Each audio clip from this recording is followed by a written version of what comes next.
विद्यार्थी मित्रांनो नमस्कार.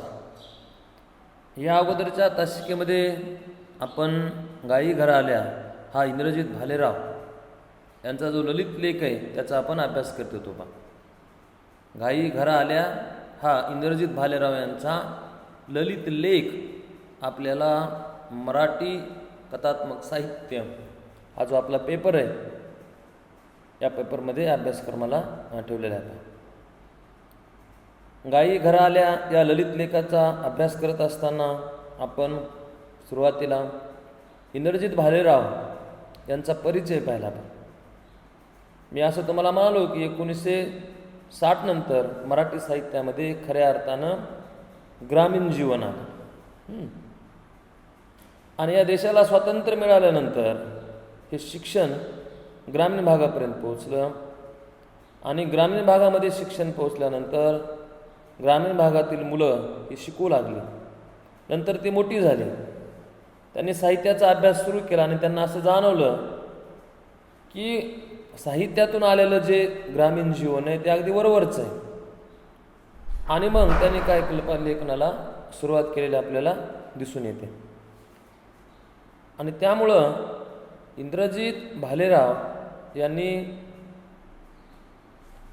ग्रामीण जीवन अतिशय समृद्धपणे आपल्या साहित्यातून काय केले व्यक्त केलेलं आहे, मांडलेलं आहे. लक्षात घ्या, म्हणजे ग्रामीण जीवन ग्रामीण जाणीवा व्यक्त करणारा हा काय अतिशय प्रसिद्ध असणारा हा कवी परिचय पाहत असताना असं आपण पाहिलं की इंद्रजित भालेराव हे परभणी येथे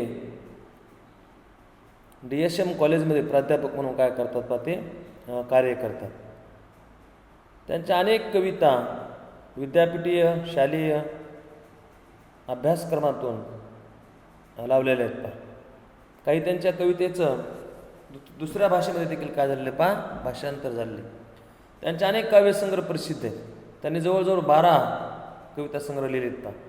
मग त्यापैकी पीक पाणी, आम्ही काबाडाचे धनी यासारखे त्यांचे काव्यसंग्रह प्रसिद्ध आहेत. दूर राहिला गाव, पेरा असे त्यांचे अनेक कविता संग्रह आहेत.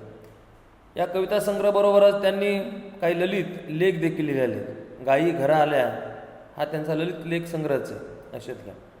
याशिवाय त्यांनी काही पुस्तकाचं संपादनही केलेलं आहे.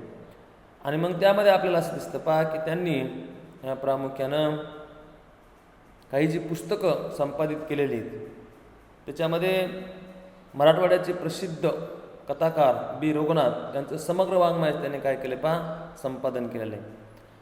त्याचबरोबर त्यांनी संत बहिणाबाई यांच्या देखील कवितेचं काय केले संपादन केलेलं आहे. संत जनाईचे अभंगाचं देखील त्यांनी संपादन केलेलं आहे. यासारखे त्यांचे अनेक संपादित ग्रंथ आहेत. म्हणजे एकूणच जर आपण काव्याचा विचार केला तर त्यांच्या काव्यामध्ये प्रामुख्याने ग्रामीण जीवन हे त्यांना आपल्याला जाणवतं. कृषी केंद्रित असं त्यांचं काय साहित्य. काळ्या मातीचा ध्यास एक नाही हा त्यांच्या लेखणीला आहे आणि त्यामुळं काळ्या आईची सेवा करणारे, काळ्या आईसाठी आपलं आयुष्य राबवणारे जो शेतकरी त्यांच्या भावनांना त्यांनी आपल्या काव्यसंग्रहामधून अतिशय मोकळेपणानं या ठिकाणी वाट व्यक्त करून दिलेली. आता हा जो ललित लेख संग्रह आहे त्याचा आपण काल विचार केला, गायी घरा आला हा ललित लेख संग्रह त्यांनी आपल्या बालपणीच्या ढोरं राखताना आलेले जे अनुभव ते अनुभव या लेखातून त्यांनी स्पष्ट केलेत. आता हे अनुभव स्पष्ट करत असताना मुळातच लेखक हा कवी, त्यामुळे त्यांचं कवी मन देखील या ललित लेखातून आलेलं आपल्याला दिसतं. आपण काल पाहिलं या ललित लेखाची जी सुरुवात आहे ती जात्यावरच्या ओवीनं होती, आहे का नाही. म्हणजे गीत जे आहे ते जात्यावरच्या ओवीचं गीत त्यांनी लेखाच्या सुरुवातीला दिलेलं आहे. आणि मग पहाटेच्या वेळेस त्यांची आई उठलेली, जात्यावर बसलेली, जात्यावर बसून गीत म्हणती. या गीतामधून प्रामुख्यानं गुराख्याचंच गीत आहे देवाधर्माचे गीत म्हणत म्हणत नंतर ती कृषी क्रमावर आधारित देखील गीत म्हणते.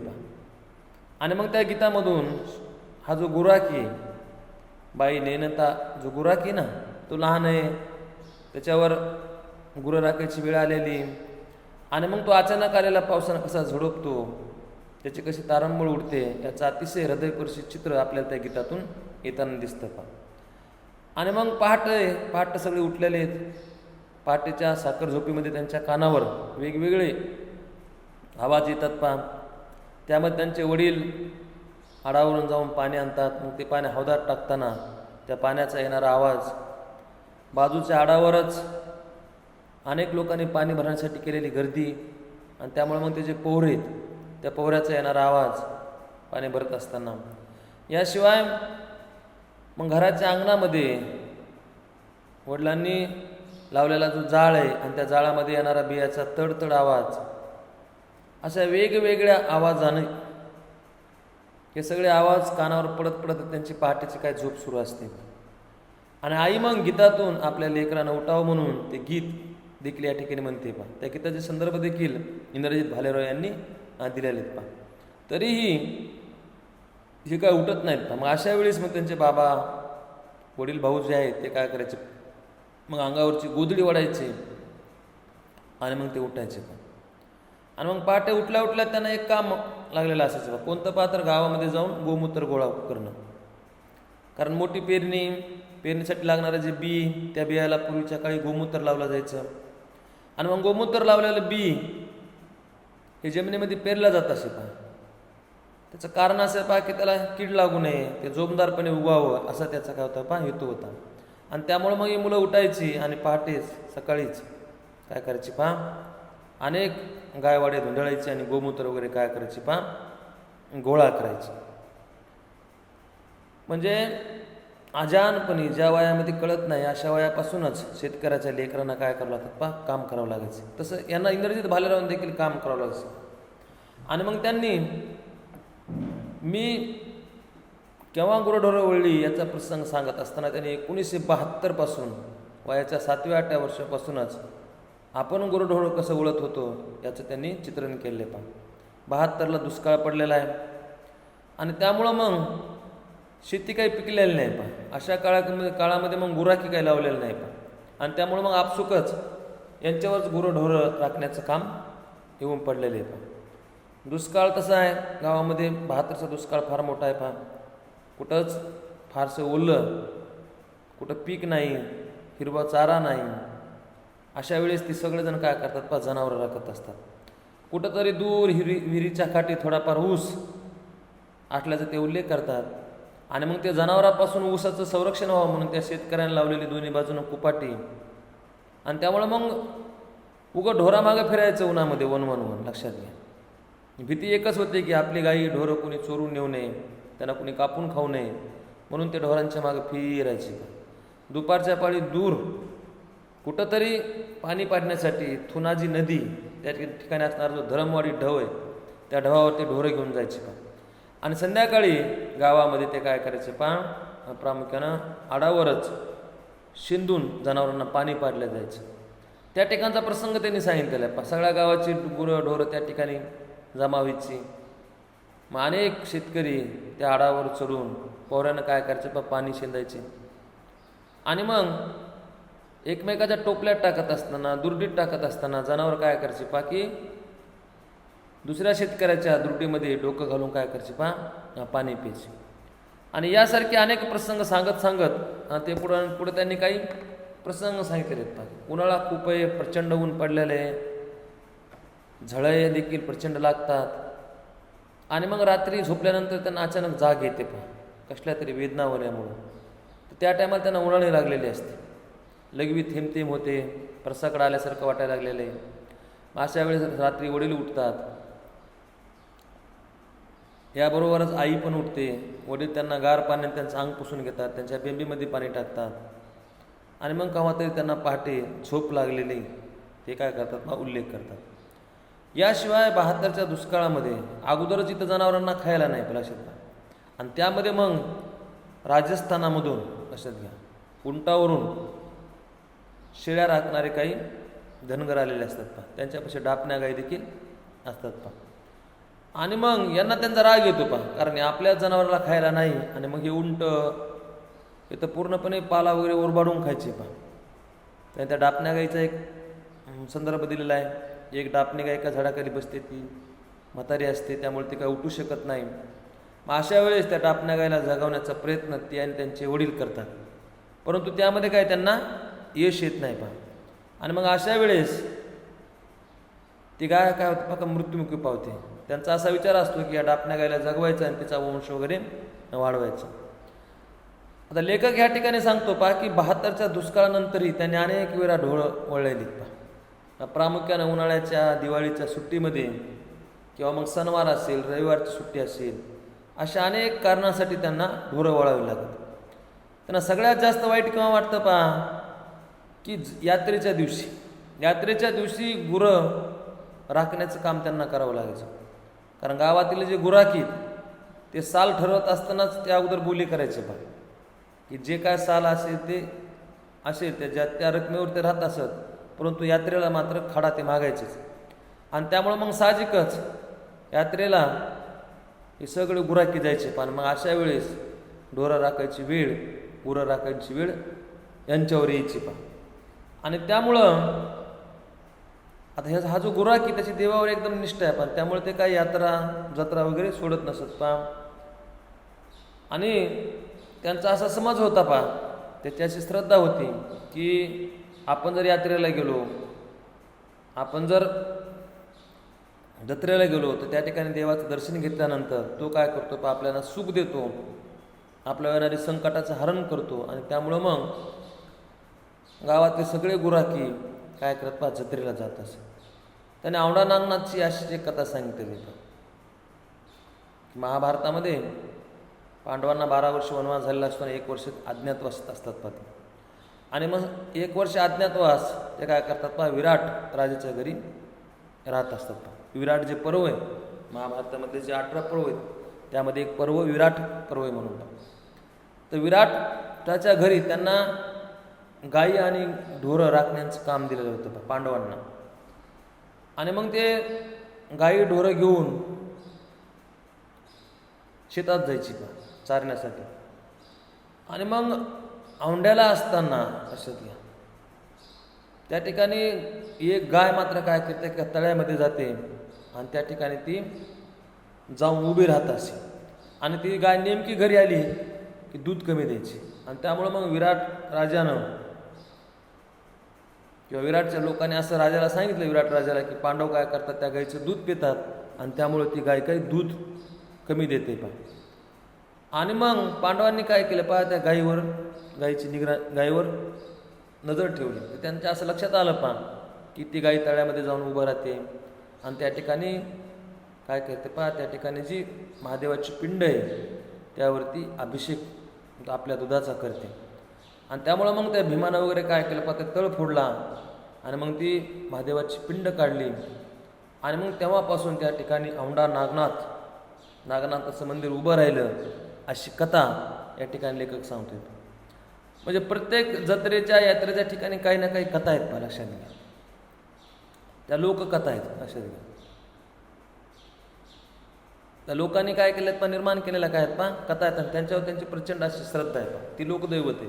आणि त्यामुळे मग आपल्याला असं दिसतं पहा की मग हे सगळे गुराखी जत्रेला जात असत.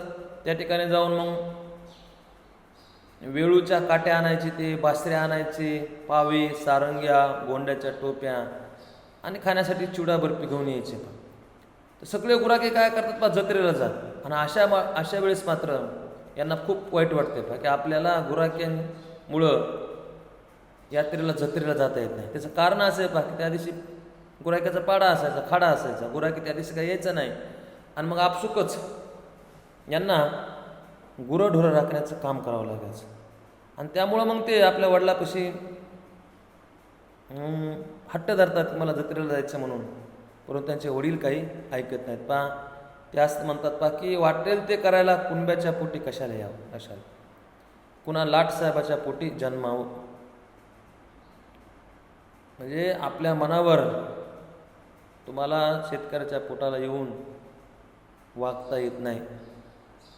कारण भारतीय शेती ही निसर्गावर अवलंबून आहे, लक्षात घ्या, मजुरावर अवलंबून आहे. त्यामुळं साहजिकच वाटेल ते जर करायचं असेल तर एखाद्या लाटसाहेबाच्या पोटी जन्म घ्यावा लागते, शेतकऱ्याच्या पोटी जन्म घेऊन जमत नाही. असे वडील त्यांना काय करतात, दरडावत असत. आणि त्यामुळं त्यांना हे पटायचं नाही अशा वयामध्ये की जन्म घेणं तर काय आपल्या हातात नाही, आहे की नाही. आणि मग अशा वेळेस जत्रा क्षेत्राप्रमाणे सणासुदाला बी गडी काय करायचे पडी करायचे. मग गड्यानं पडी केली की हमखास यांना काय करायचे गुरंढोरं राखावं लागायचं. ऐन पंचमीच्या दिवशीच गडी काय करायचा, पडी करायचा. मग त्या दिवशी यांना गुरंढोरं राखण्यासाठी जावं लागत असे. त्यांचे वडील मात्र त्यांना सांगायचे की देवाचा अवतार असणारा श्रीकृष्ण यांना देखील काय केलेले आहेत गायी राखलेल्या आहेत, लक्षात घ्या. आणि तुझं भाग्य आहे, तुला देखील गायी राखण्याचं भाग्य लाभलेलं आहे. तू भाग्यवान आहेस की ज्या परमात्मा असणारा जो श्रीकृष्ण आहे त्यानं देखील गायी राखलेल्या आहेत. आणि तू देखील काय करतोस गायी राखण्याचं काम करतोस. आणि ते असंही म्हणत असत की प्रत्येक गायीच्या पाठीमागे एक कृष्ण उभा आहे आणि तो कुणाला दिसत नाही, लक्षात घ्या, आहे की नाही. पण त्या गायीच्या पाठीमागे काय असतो कृष्ण असतो. आणि मग त्यांना कृष्णासोबत एक हमखास गाय त्यांना फोटोमध्ये दिसायची आणि मग पुढं त्यांना भीती वाटायची नाही. त्याचं कारण असं की आपल्यासोबत कोण आहे श्रीकृष्ण आहे. गायीच्या पोटामध्ये देव आहेत आणि मग देव असल्यामुळं त्या ठिकाणी कुणी भूत येत नाही, असं बालसुलभ स्वभावानुसार त्यांनाही तसं वाटायचं, लक्षात घ्या. आणि त्यामुळे मग आपोआप त्यांच्या मनातून काय होते भीती जात असे. आणि ते मोठ्या आनंदानं काय करतात गुरेढोरे राखण्याचं काम करत असत. ते त्यावेळेस श्रीकृष्णाची आरती म्हणत असत की जी त्यांच्या वडिलांनी त्यांना पाठ करायला लावली होती की आरती कुंज बिहारी की जय बोलो कृष्ण मुरारी की, यासारखी आरती ते आळवत असत. आणि त्यामुळं त्यांचे वडील त्यांना ते अण्णा म्हणत नेहमी त्यांना चक्रधरांची लीळा सांगत. तुम्हाला माहिती की महानुभव पंथ हा महाराष्ट्रातला एक अत्यंत महत्त्वाचा पंथ आहे आणि त्याची स्थापना श्री चक्रधरांनी केलेली आहे. त्या चक्रधरांच्या अनेक लीळा, अनेक कथा काय प्रसिद्ध आहे. तसे यांचे वडील त्यांना एक नांदेडची चक्रधरांची लीळा सांगत की एकदा चक्रधर भिक्षा मागत होते आणि भिक्षा मागत असताना ते एका ब्राह्मणाच्या दारी उभं राहून त्यांनी भिक्षा मागितली. त्यामुळे तो ब्राह्मण त्या चक्रधरांना म्हणाला की तू तर चांगला धडधाकट दिसतोस, तू भीक मागण्यापेक्षा काही काम कर, चांगला तंदुरुस्त आहेस. असं चक्रधराला तू ज्या घरी ते भीक मागण्यासाठी गेलते तू ब्राह्मण म्हणतो आणि त्यावेळेस मग चक्रधर असे म्हणतात किंवा तुम्ही सांगा काय काम असेल ते, मला माझ्याकडं काय काम नाही. मग अशा वेळेस तो ब्राह्मण काय करतो की त्यांना आपले गाई गुरं ढोरं सांभाळण्याचं काय करतो काम देतो. आणि मग आता चक्रधर तर अनेक त्यांच्या लीळा आहेत चक्रधर जेव्हापासून गायी राखू लागले तेव्हापासून ते जनावर खूप सुधारलेले दिसले त्यांची प्रकृती ठणठणीत झाली गाई आणि ते भरपूर दूध बी देऊ लागले. पण लोक तर मात्र काय सांगायची त्या ब्राह्मणाला की तुमचा जो गुराखी ना तो काय करतो सगळे ढोरं खडकावर घेऊन जातो आणि त्या ठिकाणी बसवतो आणि तो ध्यान करत बसलेला असतो. पण वास्तव मात्र असं होतं की जनावरं सुधारलेली होती, ती भरपूर दूध द्यायची.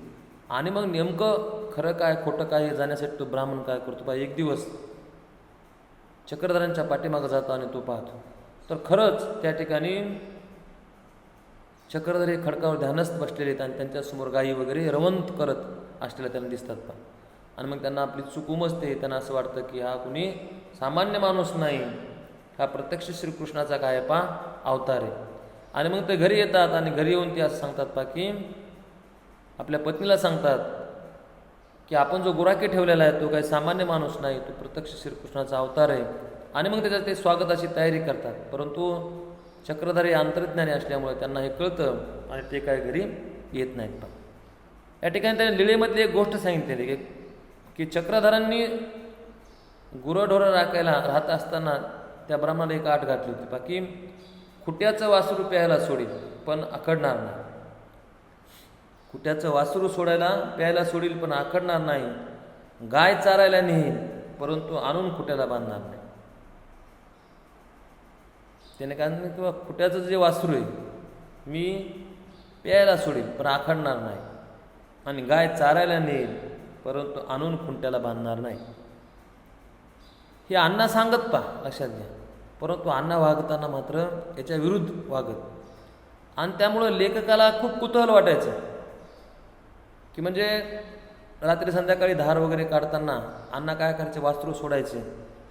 आणि मग वासरू सोडल्यानंतर थोडं त्यानं गाईनं पाना सोडला की त्या वासराला आकडून ओढून खुंट्यापर्यंत बांधायचे. आता हे खुंट्यापर्यंत ओढून बांधायचं काम हे लेखकाला करावं लागायचं. आणि त्या टायमात त्यांना खूप राग यायचा, कारण ते जे वासरू आहे ते इतके हिसडे मारायचं, त्यांना काठीनं बडवावं वाटायचं. परंतु वासरू ताकडावं लागायचं. अण्णा काय करायचे, गाई खाली बसून भर काय करायचे भराभर धार काढायची गाईची. आणि मग त्यांना असं वाटायचं की दूध वासरासाठीच आहे. परंतु अण्णा काय करतात सगळं दूध काढतात.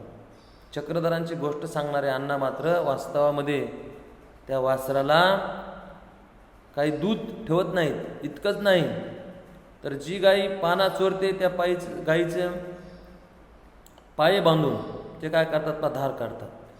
आणि मग त्यांना नवल वाटायचं की चक्रधरांची गोष्ट सांगणारे अण्णा मात्र व्यवहारामध्ये वागत असताना मात्र किती विरोधार्थी वागतात, असंही ते बाल स्वभावानुसार या ठिकाणी नोंदवतात.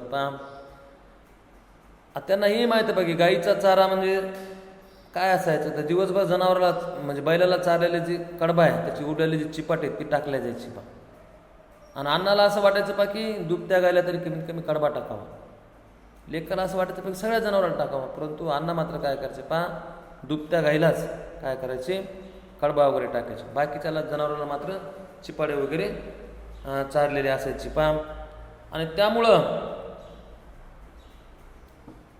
त्याने पुढचा एक प्रसंग सांगितलेला आहे की जी गाय नगदीच व्यालेली लक्षात तिचा आपल्या वासरावर खूप जीव असायचा. तिला किती जरी हाकाला सकाळी सोडल्यानंतर तर ती काय वासराला सोडून जायचं नाही. ती हांबरते, वासरू हांबरते, त्यामुळे मग पळून येऊन ती पुन्हा वासरापाशी उभी राहते. हे गायला खूप काठीने बडवत, परंतु तरीसुद्धा गाय वासराला सोडून जात नाही. मग बळत तिला नेल्या जायचं, पण तरी ती काय करायची दुपारात तिथून पळून यायची. आणि मग असलेली जी आपली गुरंढोर आहेत ते कुणाला तरी राखायला सांगून त्या गाईच्या पाठीमागं पळत यावं लागायचं. मग आलेली गाय आपल्या लेकराला मनसोक्त असं पाजायची, ती मोकळी व्हायची. आणि मग नंतर ती चरायला येत असंही त्यांनी या ठिकाणी सांगितलेलं. आता गाईचं हे जे वासरावरचं प्रेम आहे ते पाहून त्यांची उन्हामध्ये खूप धावपळ जरी झाली असली तरी त्यांना त्या गाईला मात्र मारा वाटत नाही. लक्षात घ्या, गाय माय बैल बाप असं मग त्यांना त्या ठिकाणी काय यायचा अनुभव यायचा. जो शेतकरी, आपण प्रथम वर्षाला जी कथा अभ्यासली ना, अतिथी देवो भव, खरा शेतकरी हा पुत्रवत आपल्या बैलावर आणि गायीवर काय करत असतो प्रेम करतो. हे आपण त्या कथेमध्ये अभ्यासलेले. वामन चोरगडे यांची जी कथा आहे ना, अतिथी देवो भव, बैल गाय यांना तो आपल्या पुत्राप्रमाणे काय करत असतो जीव लावत असतो, माया लावत असतो, त्यांना तो सांभाळत असतो. आणि मग गाय माय बैल बाप हे मग त्यांना खरं वाटायचं. आणि मग गाईच्या अंगात देव असतात असंही त्यांना सांगितलेलं. आणि त्यामुळं त्यांना मग हा गाई गुरं राखणं हे आवडायचं. आता बऱ्याच वेळा काय व्हायचं की बहुतेक गुराखी सकाळी सकाळी जनावरं चारायला जात असताना न्याहारीची भाकर सोबत घेऊन जायचे. आणि मग दुपारची भाकर आणण्यासाठी कुठंतरी एखाद्या ठिकाणी सगळे जनावर एकत्र केल्या जायची. आणि एक जण काय करायचं एक गुराखी भाकरी आणण्यासाठी गावाकडे जात असे. आणि त्यामुळं अनेक गुराख्यावरती भाकरी वगैरे आणायची काय यायची वेळ यायची. काय वेळेस काय व्हायचं की भाकरी आणताना जे बऱ्याचदा आणणारा जो गुराखी तो काय करायचा सगळ्याचे डबे उघडून बघायचा, भाकरी तो सोडायचा. मग काय चांगला चुंगला असेल तर तो स्वतः खाता शिका. आणि कळू नये म्हणून उगं थोडं तो खायचा. एकदा असंच झालं, एकदा एका मुलाला ही चोरी काय नीट करता आली नाही. आणि त्यानं काय केलं पाहिजे, धपाटे ते मांजरीनं कुरताडल्यासारखे त्यानं खाल्ले. आणि सांगितलं काय की ते मांजरीनं खाल्लेलेच धपाटे तुला दिलेत मालकींना, असं त्यानं सांगितलं. मग गुराखी तू घरी आल्यानंतर त्यानं काय केलं त्या मालकीने पशी त्यानं तक्रार केली. मग त्यावेळेस त्या मालकीनं काय केलं त्याला आणि भाकर घेऊन गेलता, डब्बा घेऊन गेलता, त्याला समोरासमोर बसवलं आणि खरं खोटं केलं. आणि तेव्हा मात्र हे लक्षात आलं पहा की ते जे धपाट आहे ते मांजरीनं नाही तर त्या डब्बा आणणाऱ्यानंच खाल्लेलं आहे. आणि मग तेव्हापासून सगळे पोरं त्या पोराला गुराकी उष्टा म्हणून काय करायचे पहा चिडवायचे. एकदा असाच एक प्रसंग लेखानं सांगितलेला पहा की एकदा त्यांची देखील बारी आलेली पहा. एक दिवस ते देखील भाकर आणण्यासाठी गावाकडे येतात. सगळ्यांच्या भाकरी घेऊन ते गोळा करून आणतात. आणि मग आणत असताना रस्त्यानं काय होतं पहा की अर्ध्या वाटेतच त्याला एक वारकाची सून आहे ती अडवते पहा आणि मला भाकर दे असं म्हणते. त्या सांगते पहा की ती गायवाय करू लागते की मला 2-3 दिवसापासून माझ्या सासूनं काही खायला दिलंच नाही, उपाशी ठेवलेलं आहे. आता लेकराला असं वाटतं बघा, लेखकांना असं वाटतं पहा की आपण जर दुसऱ्याचा डबा द्यावा तर ते म्हणते ह्यानंच खाल्ला आहे. आणि त्यामुळं मग ते काय करतात, आपली जी भाकर आहे ती भाकर त्या सुनेला देतात. आणि ती मग बऱ्याच वेळा गायावया करते. ती कळवळीनं त्याला सांगते पहा की तू माझी शपथ घ्या, मी कोणाला सांगणार नाही म्हणून. आणि मग ते स्वतःच्या गळ्याची शपथ घेऊन त्यांना सांगतात पहा की मी कोणालाच सांगणार नाही. आणि मग सगळ्यांचे डबे घेऊन ते जेव्हा येतात तेव्हा ते सगळ्यांना गुराख्यांना सांगतात पहा की तुमचं तुम्ही जेवण करा, मी आज घरीच जेवून आलो. आणि असं म्हणून ते एका वड्यामध्ये जातात आणि त्या ठिकाणी रुमाल धुण्याचा बहाणा करतात. पण गुराख्यांना असं वाटतं पहा की ह्याच्या घरी काहीतरी चांगलं चुंगलं केलं असावं आणि तो खाऊन घरीच खाऊन आला आहे. आणि मग घडतं असं पहा की त्यांना पुन्हा खूप भूक लागते. अशा वेळेस मग ते काय करतात, त्यांचा जो गुराखी मित्र आहे भीम्या त्याला सांगतात पहा की अरे भीमा, आईने काय केलं पहा की गडबडीमध्ये शेतात कामाला गेली आणि माझा डब्बा तिने ठेवलाच नाही म्हणतात. आणि त्यामुळे मला खूप भूक लागली. आणि त्यावेळेस मग ते काय करतात, ती भीम्याची जी शेळी असते त्या शेळीचं दूध काढून ते दूध काय करतात पहा प्राशन करतात. असे अनेक अनुभव सांगत कथानक सांगत हा ललित लेख पुढे सरकवतोय. तर कधी कधी त्यांचे वडीलच भाकर घेऊन येतात पहा. एकदा एक प्रसंग असा आहे पहा की ते ढोरं घेऊन गेलेले असतात. मध्ये कॅनल ओलांडून जनावरं पलीकडे जातात पहा. आणि मग दुपारी अचानक काय होतं पहा कॅनलला पाणी येतं. आता वडिलांनी डब्बा आणलेला आहे, वडिलांना काय त्या ठिकाणी पोहता येत नाही. आणि मग ते काय करतात पहा की ती भाकराशी बांधून पाठीमागं बॉल फेकताना आपण जसं सरकतो तसं सरकून ती भाकर जोरात फेकतात पहा. पण तरी ती भाकर काय होते पहा पलीकडं काय येत नाही, ती पाण्यात पडते. आणि मग त्यांना कॅनलच्या पलीकडंच त्यांना उपाशी राहावं लागतं. तर त्यांना अजून बी पोहता येत नव्हतं, की त्यांना खंत होती पहा. म्हणजे त्यांच्या वडिलात नंतर खूप हळहळ वाटते पहा. तरी ते त्यांना सांगतात मी सांच्या पारी इकून येईल पहा, तुम्ही परत जा. सोबती भाकर सोडून खाऊ लागला आणि माझी भूक पुन्हा खोळून उठली आणि अनावरून होऊन मी त्या सोबत्याची बाटलेली भाकर खाल्ली. तर ग्रामीण भाग आहे का, ग्रामीण भागामध्ये पूर्वी जातीयता होती, अस्पृश्यता लपून छपून पाळल्या जात होती. आणि मग अशा वेळेस त्याचे जे सोबती त्या सोबत्याची काय करतात पहा, ते भाकर खातात. आणि मग नंतर मात्र ते सांगतात पहा की बाटलेला अन्न खाल्ल्यावर काही होत नाही लक्षात आल्यानंतर ते पुन्हा हमेशा आपली भाजी त्याला द्यायची, त्याची भाजी घ्यायची, चटणी त्याला द्यायची, त्याची चटणी घ्यायची, त्याची भाकर खायची, कधी आपली भाकर खायची. आणि मग हे जे डोक्यात बसवलेलं आहे दुसऱ्याचं अन्न वगैरे ग्रहण करू नये, याला ते काय करतात पहा मुठमाती देतात. आणि मग सारखं ते त्यांच्या सोबत्यांसोबत कसलाही भेदाभेद न करता चटणी भाजी भाकर खाताना आपल्याला आढळतात पहा. नंतर मग उन्हं उतरू लागली म्हणजे सगळी हे सावल्या मोजायचे पहा. पूर्वीच्या काळी काय घड्याळ नसायची, दिवसावरून दिवस इकडं कल्ला की त्यांच्या लक्षात यायचं पहा. आणि त्यांचा एक ठोकताळा असायचा, जनावरं चरली की आपोआप ते काय करायचे पहा रस्त्याला लागायचे. ते घराच्या गोट्याच्या ओढीनं ती जनावरं धावायची पहा. मग अशा वेळेस ती जगली, त्यांचं पोट भरलं की ती जनावरं काय होत पहा गोट्याकडे फिरत असत. आणि मग आपोआपच त्यांच्या पाठीमागं ते त्या ठिकाणी गोट्यावर जात असत. तर गुरं राखताना आलेले अनुभव या ठिकाणी इंद्रजित भालेराव यांनी गायी घरा आल्या या ललित लेखातून मांडलेले आहेत. लक्षात घ्या, शेतकऱ्याच्या पाचवीलाच पुजलेलं कष्ट आणि त्यामुळं जे वय आहे हसण्या खेळण्या बागडण्याचं लक्षात घ्या, अशा वयामध्ये शेतकऱ्याच्या मुलाला गुरंढोरं राखावं लागतात, आईवडिलाबरोबर काम करावं लागतं लक्षात घ्या. आणि मग त्यांचं पूर्ण बालपणच या ठिकाणी काय होतं पहा हरवून जाते. त्यांना खेळता येत नाही, त्यांना कामच करावं लागतं. आणि हे सगळे अनुभव इंद्रजित भालेराव यांनी गायी घरा आल्या या ललित लेखामधून अतिशय समृद्धपणे मांडलेले आहेत पहा. धन्यवाद.